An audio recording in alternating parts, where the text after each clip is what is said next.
Hello, instructors. I want to review professional development with you and make sure that you have the proper dean assigned, and also make sure that you're getting credit for your online training certificate. The first thing that we need to do is go to the Santiago Canyon College website.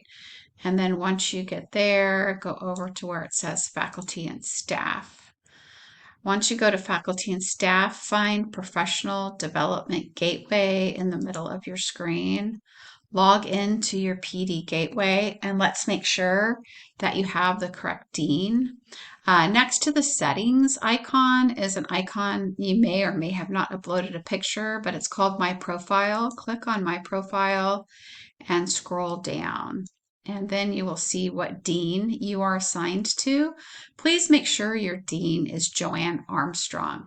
If it's not Joanne Armstrong, please email me and let me know. I need to put through an IT request and get that changed.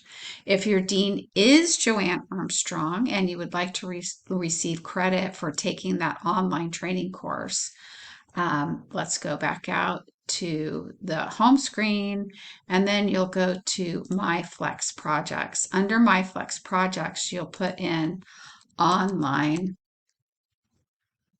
certificate training. Okay, the description, then you can put in a short description there. Training provider was more than likely Amanda Carpenter. The dates of your online training, there was no cost. The type of activity is faculty only. You can select the best option there. And then over here, please select the guided pathways. You can select the best option here. Documentation, if applicable, requested. You can put your certificate here and then click submit, and that will go to Joanne Armstrong. And this will help you get credit, professional development credit for your OTC training. Thank you.